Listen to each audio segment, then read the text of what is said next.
Damn, I'm on my YouTube I just dropped again. Damn, I'm on my Mr. Beast, uploaded a vid.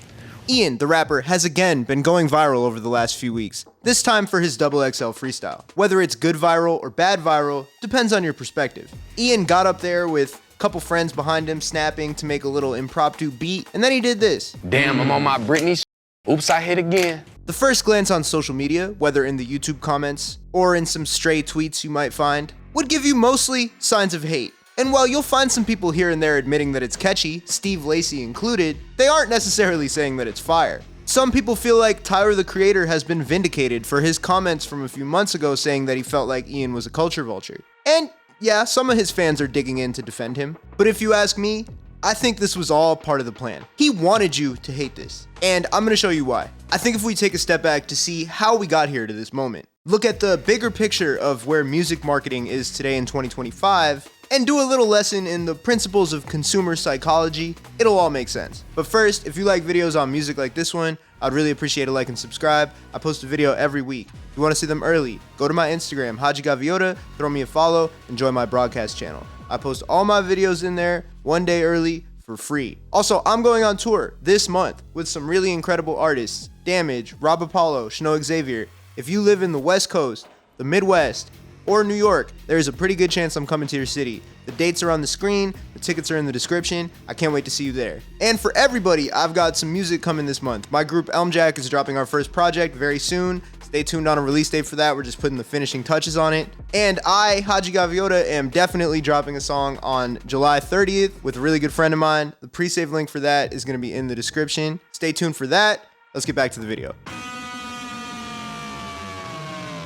To understand how we got here, we should take a step back and look at the platform that this is all happening on, XXL and their freshman list. The XXL freshman class was once an honor held to the highest reverence. Fans would anxiously wait to see the list every year, and fans who were good or at least decent at Photoshop would just make their own fake list and send it around. Other fans would feverishly vote on the site to see who would get the coveted 10th spot. The first freshman cover was in 2007, and they took the year off in 2008, recession indicator, before making it an annual thing starting in 2009. XXL was and still is a physical magazine, although some of the younger fans have probably never actually held or seen a copy in real life. Unlike some other publications from their era, they were able to recognize the power of the internet pretty early on, and started to pivot towards digital, which the XXL freshman series helped with in a big way. After a few years of highlighting some of the hottest new artists coming up, with alumni like Kendrick Lamar, Wale, J. Cole, Mac Miller, just to name a few, it became an annual thing that fans would hotly anticipate, debate over, and consume.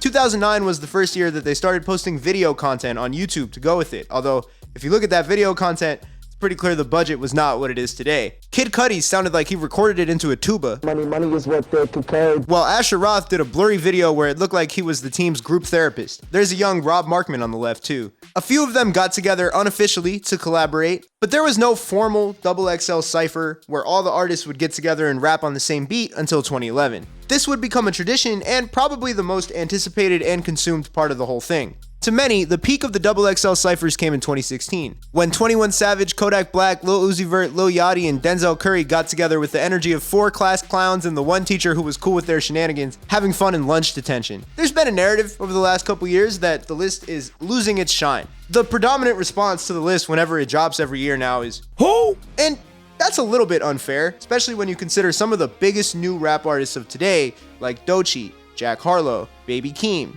and Rod Wave have all been on it in recent years. There's also a new phenomenon where artists get so big so fast that they can go from being nobody to being somebody who's too big to be on the XXL list by the time that the list comes around. A good example for that is Ice Spice. And it's not like every artist who was on the early lists went on to have a huge career. There were guys like Pill, Fashawn, Donis, Diggy Simmons, Angel Hayes, John Connor, Jaron Benton, and Kid somehow 7 years after his verse on Lil Wayne's Mrs. Officer. I don't know if his face was still on every wanted poster by 2015. With that being said, there are some definitely fair critiques about the XXL list these days. One of them being that it feels like they just pick whoever the labels want them to be on there, and they're not actually picking new artists with like organic, die-hard fan bases. But regardless, it's clear that getting placed on the list could be a huge opportunity for any artist in any era as long as they know how to take advantage of it. And the way to do that, of course, has changed. Everything now is about creating a moment on social media. And XXL gives you two baked-in opportunities,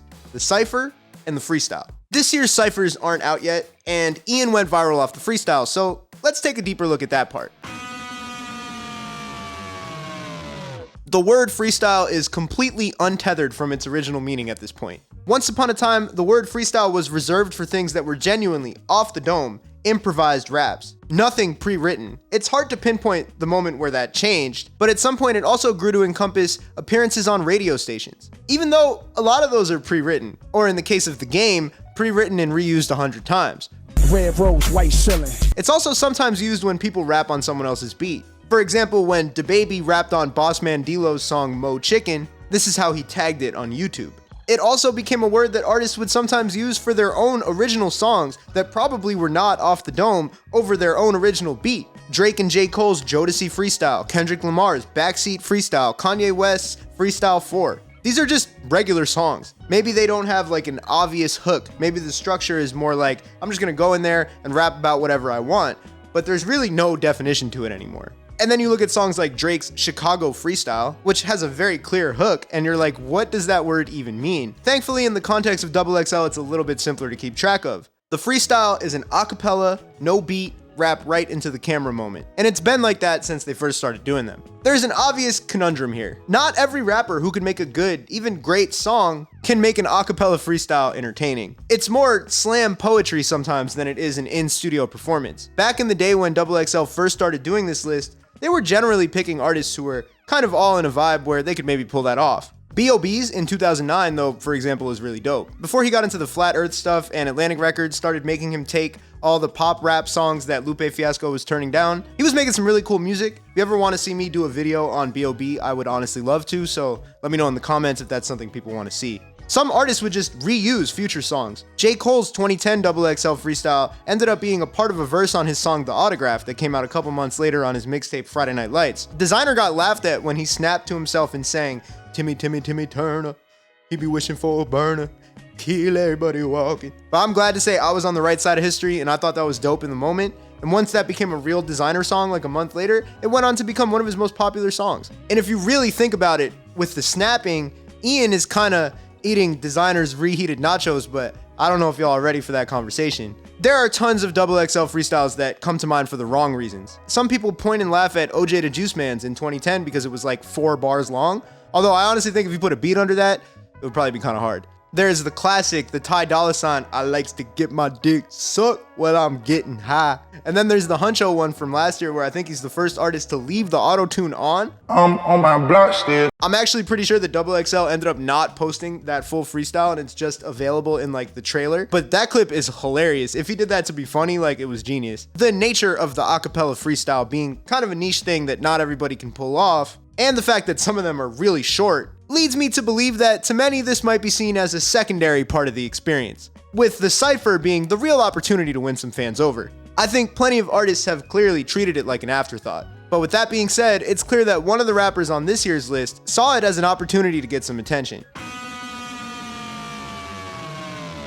If you aren't familiar with Ian, here's a quick crash course. The 20-year-old blew up last year when he posted a Triller snippet that started going crazy. After that, his big coming out party came when he went on the From the Block platform, shooting his performance at what looks like a 4th of July cookout at his grandma's house or something. This is like the visual version of what B-Rabbit did in the 8 Mile movie. Point out all the things that people are going to say about you before they get a chance to say them. Yes, I'm a normal looking white dude. Yes, I rap on 2006 Atlanta type beats. We exist. He was the latest stop in a long line of artists who recognized that the meta in 2024 and 2025 was to look one way and sound another. A lot like what Forbats did and what Sailor would go on to do. And by the way, it's not a coincidence, all 3 of these artists have worked with Boo Thiam, who's Akon's brother and the founder of Boo Vision. The guy found the meta, man. You gotta give him some credit there. Ian's particular flavor of the method was just being kind of a normal white kid, walking around in a white tee and sweatpants, but cranking up the auto-tune and rapping downhill like a hard-nosed fullback. He was able to parlay that virality into 2 albums, a tour, multiple Cole Bennett-directed music videos, hundreds of millions of streams, and probably a pretty good amount of money. The critical response, however, was not as strong. Pitchfork gave his 2 albums a 4.1 and a 4.6, saying his first album, Valedictorian, was making a joke out of the music and culture it's trying to swaggerjack, and calling his second one, Goodbye Horses, Rap Caviar Sludge. It wasn't all bad from Pitchfork. The editor-in-chief, Mano Sundaresan, said that on his track with Lil Yachty, Ian had the better part, and to be fair, I think I agree. Anthony Fantano, on the other hand, gave both of his two albums a not good. The critique that most likely stuck with Ian the hardest, though, was the one he got from Tyler, the Creator. Although Tyler didn't name any names, he went on an interview with Maverick Carter of Spring Hill, talking about how there was this white kid who was mocking Gucci Mane and Future, and he found it just super weird. Later, on his song Thought I Was Dead from his album Chromacopia, he said, "White boys mocking this shit and y'all mad at me, y'all can suck my d." Ian didn't respond for months, but then went on the Lyrical Lemonade Lunch Break Freestyle series, and responded with the bars, "Back then I really loved Odd Future. I ain't never sat down trying to mock Future. I ain't want to show no disrespect, so I kept my mouth shut, and that's not human. Damn. Would have been a dumbass thing to do." More recently, he went on Complex News and gave a pretty nice and respectful answer. Earlier in that lunch break freestyle, Ian was using a rhyme scheme where he doesn't, well, rhyme very much at all, while simultaneously trying to be a little bit more introspective than he was maybe on his two albums. What if I never had that idea? What if I never went and signed a deal? What if Bad Baby skipped Dr. Phil? What if Ray J never f***ed Kim? I wish Tay-K didn't go to jail. I wish my mama knew where I was at. Why the f*** everybody cool with Face ID? Face ID was a trap. This is like a combination of the old Jadakiss and Nas song What If that I used to listen to. By the way, sidebar, but Jadakiss loves making songs out of like asking the same question format 200 times, which I think is awesome. And also the stream of consciousness approach with the erratic rhyme scheme that Ian takes is definitely RXK Nephew reheated nachos. But at the same time, I personally like that kind of rap more than the kind of stuff he was doing on his albums. Put a bookmark in this, we're gonna come back to that rap style in a second. But to be fair, I think one of his 2025 singles, Pack It Up, is pretty catchy, pretty strong. I think he gets into a cool pocket on there. I'm not afraid to call it how I see it. And so this brings us to the XXL freestyle. The trailer told us immediately that Ian was gonna try to make a viral moment out of this, and I don't think anyone's surprised by that, given the things he's done in the past. Unlike every other artist in the teaser, Ian is surrounded by people snapping and humming so that he gets a makeshift little beat. Put what you think about this guy and his music to the side for a second. As a marketing guru, you gotta admit, this guy knows exactly what's gonna go viral. He did it with the From the Block performance. He's done it at shows with recreating Lil Yachty's Summer Smash entrance or playing the piano on stage. He brought all of his fans outside and made a music video out of it. So being the only rapper to do something like this out of the XXL cohort, he's immediately both standing out and putting a giant target on his back for criticism. And when the full freestyle did come out, it certainly got a lot of views. Of the freestyles that have come out so far, he's got more than twice the views of anybody else. That's to say nothing of the virality of all the clips on social media, the people recreating it, or using the sound on TikTok, or even just streaming the song. But people aren't necessarily watching because they like it. The freestyle is getting hate from all corners of the internet. Anywhere you go that has comments on, you're gonna find things like, "You see, I thought this was trash, but if you're really listening, it's garbage." I found a 9-year-old comment saying almost the exact same thing on the Designer freestyle, so it might be time for some new material, guys. He's really getting killed for basically just rapping his Spotify Wrapped. "I'm on my Britney oops, I hit again. I'm on my DJ Khaled we the best.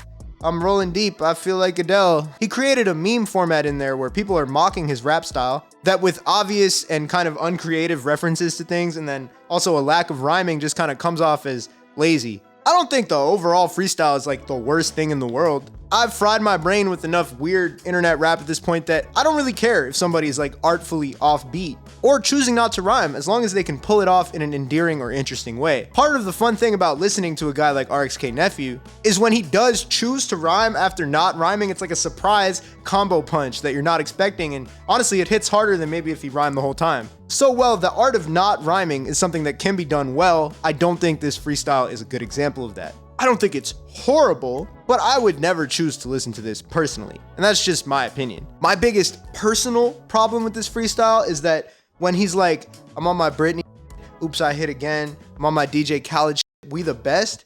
If he said, "I'm on my DJ Khaled, all we do is win," and he would have preserved the rhyme scheme. And that's one of the biggest DJ Khaled songs. This probably only bothers me, but it makes it feel like he forced the non-rhyming. It's just like a pet peeve, I don't know. But to me, and also some other people I see in the comments, this was what he wanted all along. Let me explain. We can start by pointing out that if Ian was surprised or taken aback by this negative reaction to his freestyle, I don't think he would have dropped the song on all streaming services the next day with, in parentheses, XXL Freestyle. Whether he thought maybe it was going to get received a little bit more positively or not, he clearly was ready to take full advantage of the moment. And with that being said, he's operating with a common strategy that all attention is good attention. And that's one that's actually backed by well-researched psychology. The mere exposure effect, sometimes called the Familiarity Principle, is the idea that the more somebody sees something, the more likely they are to eventually come around to liking it. It was first coined by the American scientist Robert Zajonc in the 1960s and confirmed and added to by other psychologists throughout the 20th century. You apply this to the philosophy of marketing and basically you see the same commercial 10 times, you're more likely when you're at the store, if you see two options, to go with the option that was in that commercial. To apply this to a musician trying to win over some fans, the idea is that the first time they see Ian, they might be a little apprehensive to him based on how he looks versus how he sounds. People might think he's a culture vulture. But if he keeps having a viral moment every few months and people's familiarity with him increases, they may grow to like him a little bit more than they did at first. They'll say, all right, you know what? This kid's not so bad, especially if he's able to show some sort of growth in that time period. You know, if the second song he goes viral for, it's a little bit harder than the first one, you're like, okay, maybe he's onto something. There are some caveats to this strategy, of course. It's not just as simple as show up a million times and everybody will like you. Another scientist named Robert F. Bornstein in 1989 found that in some cases the ideal amount to be exposed to something is somewhere between 10 and 20 times, and after the 20th time, it'll start either tapering off or you might actually start to like it less. This is the type of phenomenon you see where you hear a song a couple times and you're like, it's not really for me, but it's playing on the radio all the time or your friends are always playing it, and it kind of grows on you after a while and you're like, all right, I get it, but then after a certain critical mass of times hearing it, you're like, I can't take it anymore. But at the same time, anyone who posts on social media for a living or to promote something knows that you have to post things multiple times for anybody to see it. For musicians in the algorithm age and the TikTok and the Instagram Reels age, a lot of people might like the reel the first time they hear it and think, oh, this sounds cool, but they're not actually going to go and click until the third or fourth time they see it on their For You page. There are music marketing gurus who tell you to make 30 pieces of content per song. And you might say, well, isn't that more than Bornstein said I should do? But because of the way that algorithms work, it's really unlikely that your fans are going to see all 30 of those pieces of content. So if they end up seeing half of them or 2/3 of them, then that puts you in the ideal range. It's important to also remember that these psychological effects are not going to apply to every single person who sees Ian. There are plenty of people who saw Ian the first time and said, hell no. And they see Ian the 15th time and they say, hell no. The idea is that some people start to come around, eventually saying, all right, it's not that bad. It doesn't have to work on everybody to be an effective marketing strategy. You just have to interest more people than you turn off. It's okay if everybody who was turned off in the beginning doesn't flip, as long as you're not flipping people who are interested. Does that make sense? As the mere exposure effect can explain why some people will start to like Ian over time, what really pushes him over the edge is something that I like to call hate marketing. It's a hypothesis I explored in an earlier video, but basically I'm of the belief that social media posts talking about how bad an artist or their music is can actually be extremely beneficial for that artist, as long as not everybody agrees that it sucks. Let me explain. We can start by heading over to a popular hip-hop Twitter page. I picked SK just because he was the first one who popped up in my feed. The first thing to understand is that negativity gets more engagement than positivity. There are some posts here from SK and some others that he's retweeted talking about how JID's doing great recently, or this NBA YoungBoy song is actually really good, or these new, cool, underground artists like Skate Star, Suave, or Until Japan are really dope. Now compare the engagement on those tweets to the more negative ones. The Clips album leak is bad. A$AP Rocky's rollout is bad. Lil Baby fell off. And bam, here's one. Ian gotta put the mic down for a bit. Let's bookmark that one. Replies, likes, views, and overall engagement are higher on the negative tweets than the positive ones. Humans have shown again and again that they're more likely to engage with things that are negative than things that are positive. Now, the level 1, surface level benefit is that more people are being exposed to you in that negative context than the positive one. And as we know from psychology, that exposure does eventually convert to positive feelings for some people. In addition, sometimes it's just about awareness. For example, while I was working on this video, there were tweets going around making fun of the Clips because their tour wasn't selling out. Do you know what the effect is of that to a lot of people? I don't think anyone who was gonna go to the show is like, there's only gonna be 600 people there, maybe I won't buy a ticket. Instead, there are a lot of people who probably liked the Clips and didn't even know they were going on tour, who now found out and are like, oh, let me go get my ticket. But it's also deeper than that. What hate marketing does is it makes your casual fans stronger ones, because when they start to defend you, they really dig into their beliefs. Look at the replies to that Ian tweet. There are for sure a bunch of negative ones, like, no, he needs to put the mic down forever, not just for a little bit. But there are plenty of you hating because this freestyle isn't that bad. Ian's tough. Y'all are hating. His music is better than that freestyle. The first half wasn't that bad. First of all, some of these replies got more interactions than the straight up positive tweets that SK was sending out about other stuff. Second of all, and most importantly, for the people sending these tweets themselves, or even just agreeing in the form of likes and retweets, they are on the path to conversion to fandom, whether they realize it or not. And this relies on a second psychological concept: effort justification. Basically, people value things that they put some effort into already to get, even if what you ended up getting isn't worth all the work that you did. If you put in the effort to defend Ian on Twitter, you've invested time into this. Psychologically, you are more likely to become an actual fan of him because your brain is like, I put this time into doing this, so this must mean I like this thing more. This is why hate marketing is especially effective in today's climate. To recap, negative things get more views than positive ones. This creates impressions, which then need to be converted into fans, because anybody knows that just seeing something, even just liking something, doesn't mean you're gonna go to the show, doesn't mean you're gonna stream their music even. The negative takes push those people to defend the thing that they like. And once they do that, it crystallizes their fandom, and they're more likely to become more invested in that thing. Does that make sense? One of the best examples of this in hip-hop recently is Doja Cat. Her ascent over the last year or so has been nothing short of incredible. She's flirting with being an A-list artist at this point after winning a Grammy and having multiple viral songs. She also gets a lot of hate on Twitter, whether it's for sillier reasons like her tenuous connection to the Drake-Kendrick beef just because she's signed to a label that Kendrick used to be signed to, or the fact that she's a woman and some people just don't like women rappers, maybe women in general. Or for some people thinking she's an industry plant because of how rapidly she blew up. I did a video about 10 years of her digital footprint on YouTube, so that should disprove that if you want to check that out. But anyway, for whatever reason that people hate her, go on a Doja hate tweet and see how many people defend her. People tweet as much about how they don't get the Doja hate as much as they actually tweet hate about her. Anthony Fantano did an entire video about the hate she was getting and how he didn't think it was valid. This has crystallized the Doja fan base, only making it stronger and bigger. And I'm not saying that this is some covert marketing plan by TDE or her label, especially because blue check users on Twitter will tweet things that are specifically like incendiary or going to get people to argue because they make a small amount of money off of it. It's really like a chicken or the egg kind of thing. What I am saying is people see the hate and then they disagree with it. And if they spend any amount of time defending her, even if it's just in their heads, they are likely to dig in and become bigger fans of her in the process. Ian and his team are smart enough to know that this is the way to the top.